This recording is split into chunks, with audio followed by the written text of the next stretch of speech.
All right. Hey, everybody. Yes, this is weird.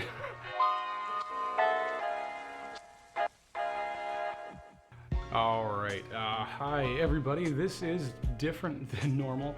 So, yeah, thanks so much for actually watching this because this is kind of how you're going to know what we're doing. We are in a little bit of a different place right now. I hope everybody made it home safely. I really hope everybody found a place to go, that you're all well situated by now. If you're not, do please let us know in the group me right away. We still have a lot of things available if you're still figuring stuff out. So yes, coronavirus. That is the thing that's happening right now. And we're in a weird time of life. This is going to be that weird year that we always look back on and remember that it was that time that everybody went home early. There's a lot of things that we need to be paying attention to right now. A lot of ways we need to be caring for one another. But first off, I want to make sure that I'm getting you just all of the information just so you know what's coming up.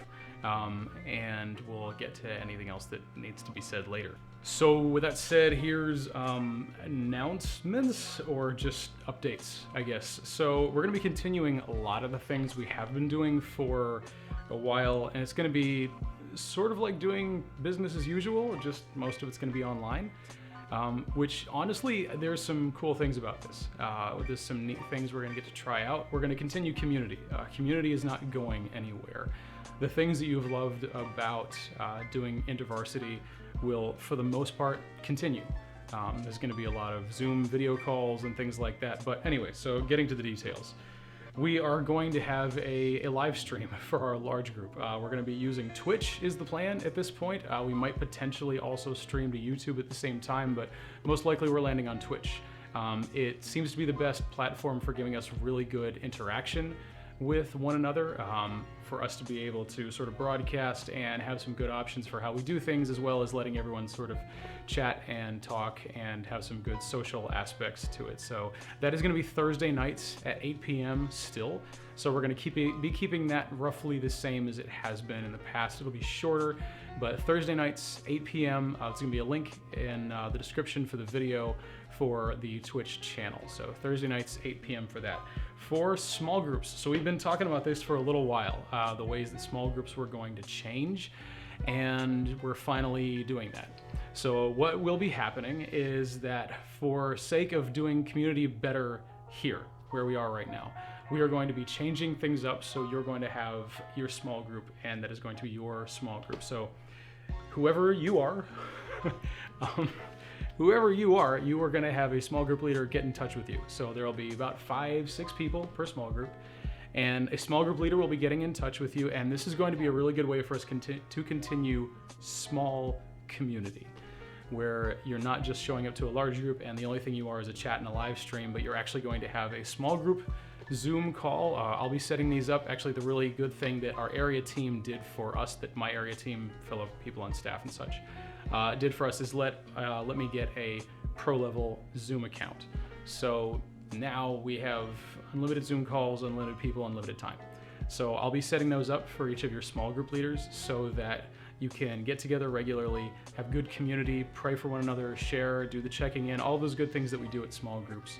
And it'll be a little bit smaller and let you to continue to have a place to go, feel welcome, feel like you have your InterVarsity home of a small group of people. And don't worry, we're not just going to randomly select people. This will be based on existing relationships and finding good ways to love you where you are with people that you know and care about, but also building some new relationships and helping you find a good way to have good community, even though we're all away from our core location. Apprentice team, I'll be getting in touch with you if I haven't already to let you know what our plans are moving forward. For discipleship, there's several people that are doing one-on-one discipleship right now. And if that's something that you have been doing, then you're going to be also taking advantage of Zoom and be doing one-on-one video calls so that you can keep up with discipleship, keep up with mentoring.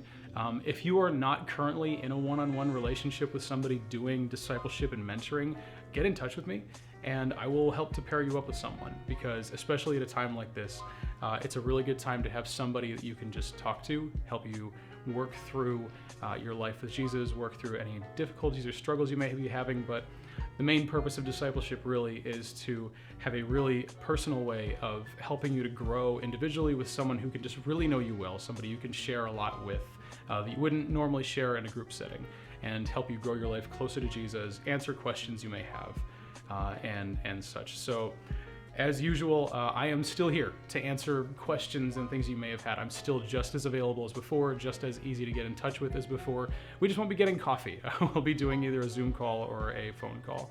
So I'm still available for those things. So if there was something we were doing in the past or something you'd like to do and we haven't done yet, just get in touch with me and we can just set up time to talk. Lastly, our morning prayer that we had been doing, that was a bit of a jump for a number of people because it was, one, really early, and two, you had to get up and walk somewhere in the cold early morning. So the great thing, this is actually one of the bonuses of doing this the way we're doing things now, is that we are going to be continuing morning prayer, but it's going to be a morning prayer call. It's happening at 7 a.m. instead of 6:30 or 6:45.